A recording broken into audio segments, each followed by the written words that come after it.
but I had my little JVC handy cam, and so I set it on a chair and pointed it at my TV in my apartment. And sure enough, I captured the moment thinking, here we go. This is going to be 3 or 4 minutes of me just being so eloquent, saying so many wonderful things about the city and how beautiful it was and how fun the festival was. And it flashes across the screen and it's just some blonde gaijin going, psycho des! So I'll see if I can get that video and throw it up here for you to watch right now.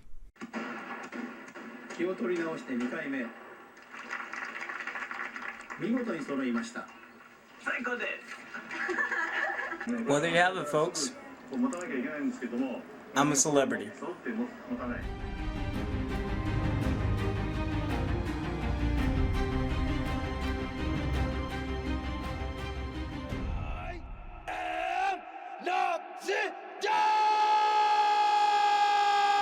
Hey everyone, how's it going? Noxiddar here, and welcome to the next reaction in the One Piece anime.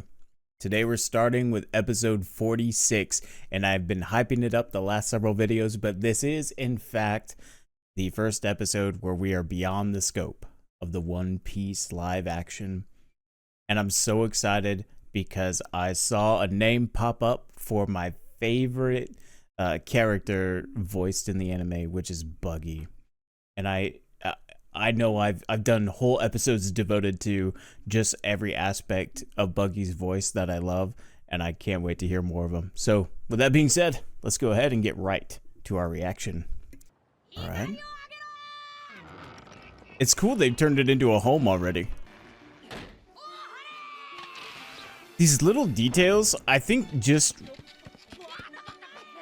really elevate everything.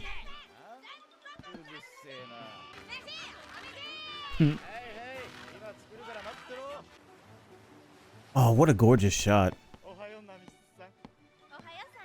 Oh my gosh. It's so awkward. I love it.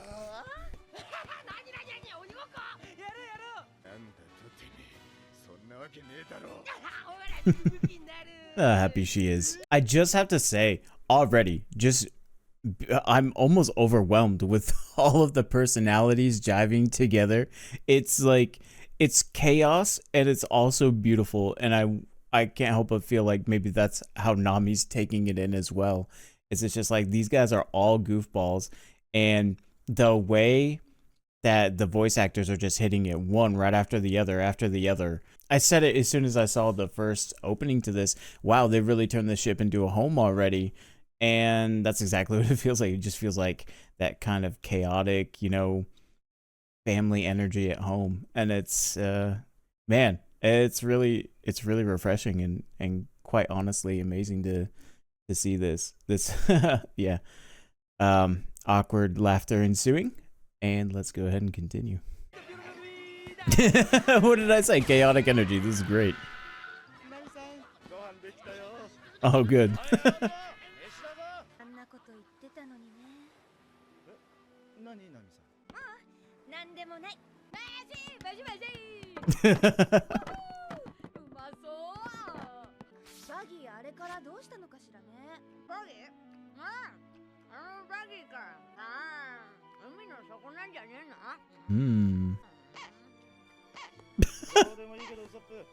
Is he stealing someone's food?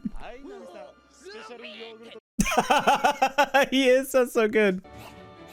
Oh wow. Oh, this is awesome. What?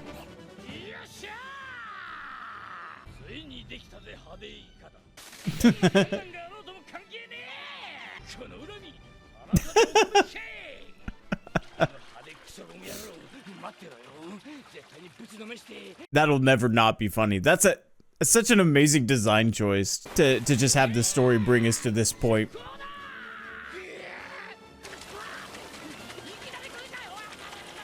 Dude, physical comedy is so good. Oh, here we go. We got our title. Little Buggy. I love it. I love this. His eye patch? Is that like a pirate piranha? Is that a chocobo?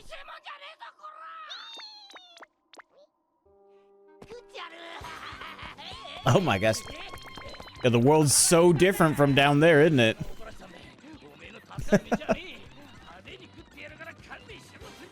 Gonna eat him, Flashly, too. Oh my god. That's actually kind of horrifying, isn't it?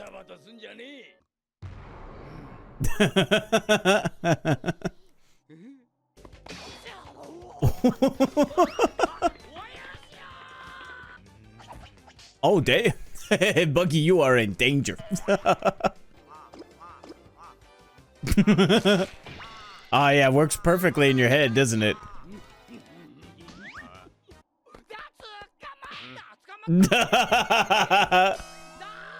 I never thought I'd be watching Buggy the Clown Predator edition. Predator, you know, like the Arnold Schwarzenegger Predator. I feel like a lot of people got that reference, but maybe it just needed that little extra bit of clarification.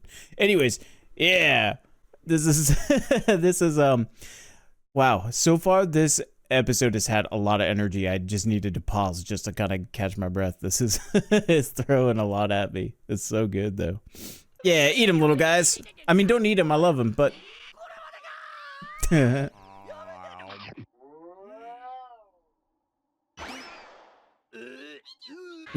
Now he's offended that he's bad tasting. A little bit of a shock. I love it. Oh, there he goes.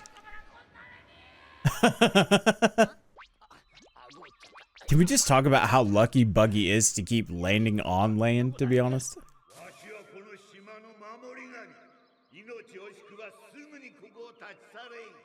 Let's go.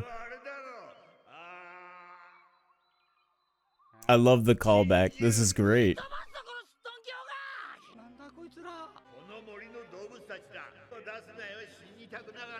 I love how none of them individually are threatening. They're all kind of like cuddly in a way.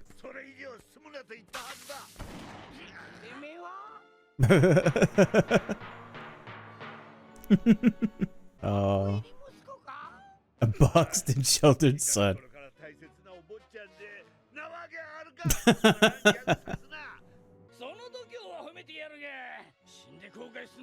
At least he's picking on someone his own size, right? The showdown of the century. So derpy, what? I love it. Oh, here we go.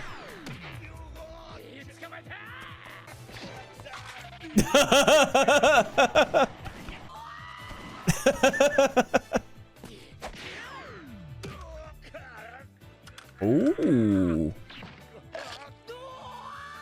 There you go. Got that chop chop fruit, not the bite bite.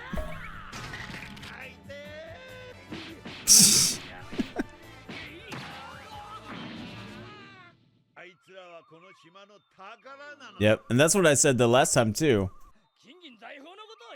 Oh, this is really interesting. Yeah, because Buggy has such a materialistic view of treasure.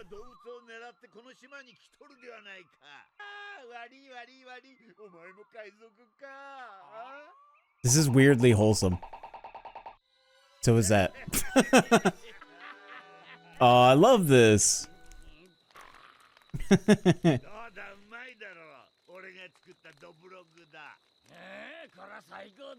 So, okay, here's another story time. I'll see if I can find the video and actually edit it in after I tell this. Within the first couple of days that I had moved to my city in Japan, before I started getting ready to teach English there, I went to the castle and they were having a big festival at the time.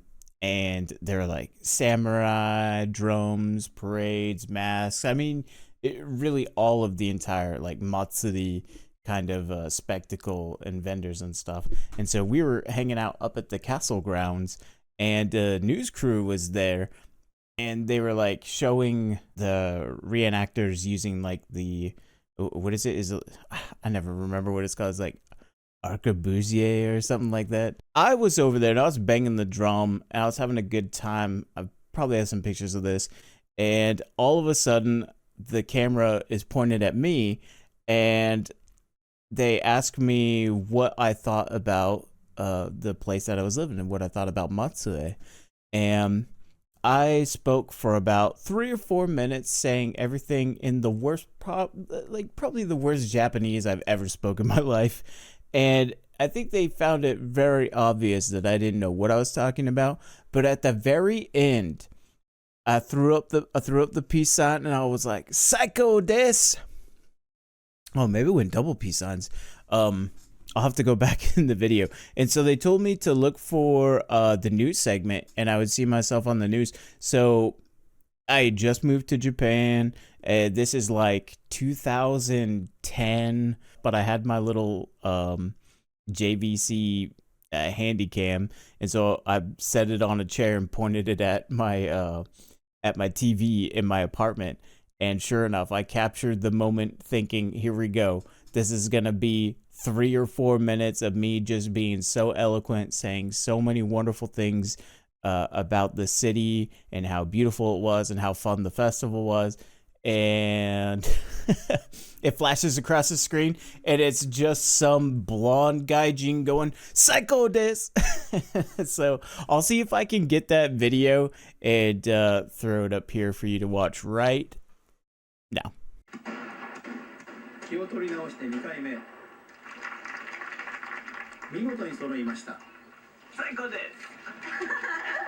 Well, there you have it, folks. I'm a celebrity. That should be enough time. So, yeah. So the fact that he said psycho, like it, oh man, it just took me back because, yep, I too know what it means to call something psycho. Oh gosh.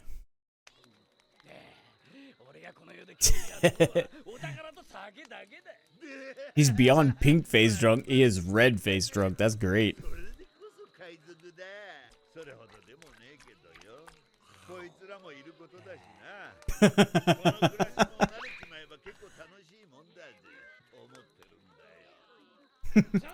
This dancing. What?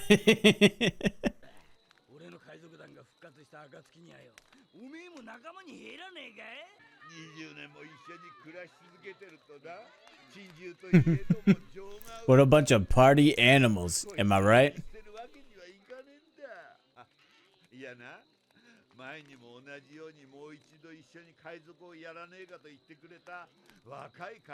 Oh, here we go.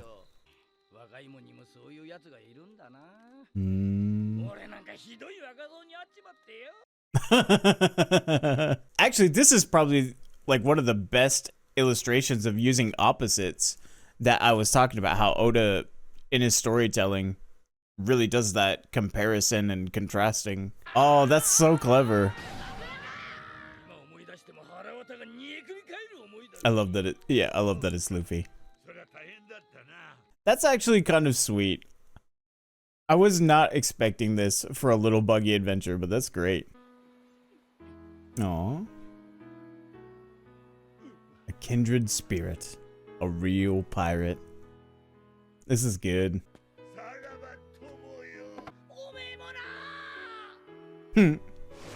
Oh, that's good. Oh my gosh. That is, I mean, it seems friendly. It's smiling.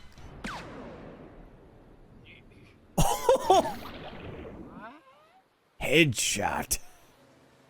Oh, this is Alvida?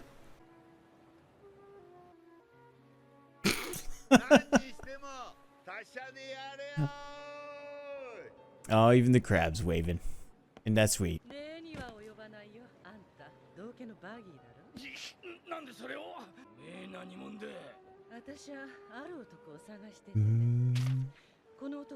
Oh, wow. Oh, that's interesting the way they did it here.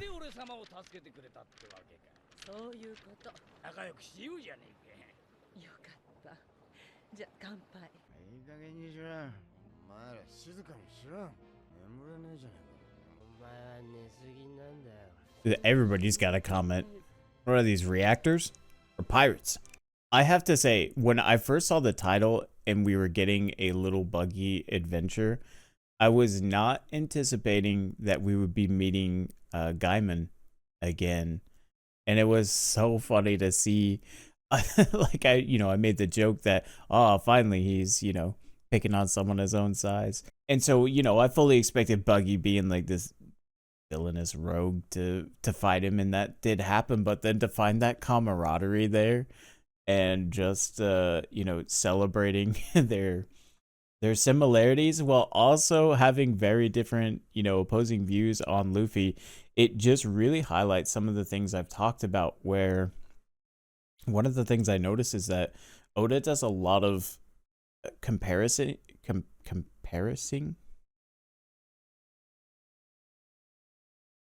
That's not a real word.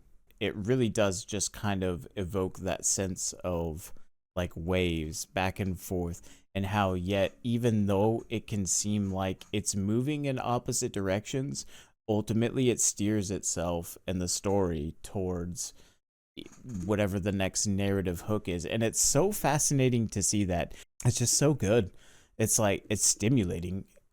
It makes me think, and it's one of the things that I just love to appreciate about this show.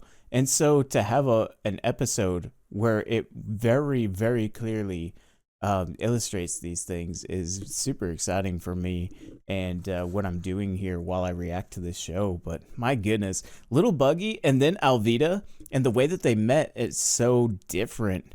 But at the same time, it kind of makes me wonder now what they'll do in the live action, because Alvida had not changed in the live action. So is this going to be one of these cases where, because I really feel like Alvida's actress did such a great job, and the demand to like radically physically change and alter your appearance, I mean, that's just a tremendous task to undertake for one person. So are we talking like swapping an actress? Because then it seems like you're taking a gamble, because Alvida really established herself even with just the little bit she was given in the live action. Man, it really kind of makes me wonder. But we have seen the Alvida Buggy team up here, and then we've also seen it in the live action. Is that gonna be one of those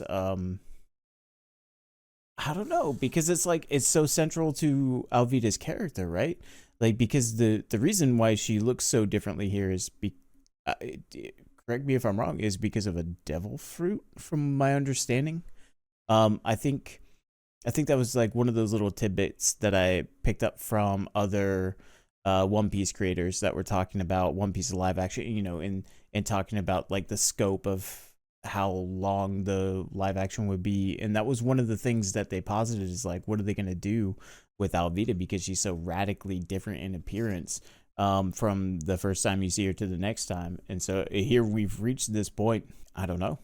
I don't know. I'm curious to see what they do with that, though. This was unexpectedly wholesome. I was not anticipating that from little Buggy, but holy cow. I feel like I do. I love Buggy's voice actor. I don't really know per se if he's like my favorite character, because I really love all of the characters in this. But I can definitively say that Buggy's voice actor does some amazing things with his voice that just keeps me glued in, keeps me really focused, and not just on what he says, but how he says it. Earlier, when I heard the word psycho, it's like, it just like triggers this, not PTSD, but it's like an impromptu, unwarranted flashback sequence in my head, and I have to stop and like let it play out and describe it. So hopefully you enjoyed that little break from reality there, or well, from the reaction anyways. And yeah, I think I've rambled enough. I will see you in the next one. This is Noxiddar out.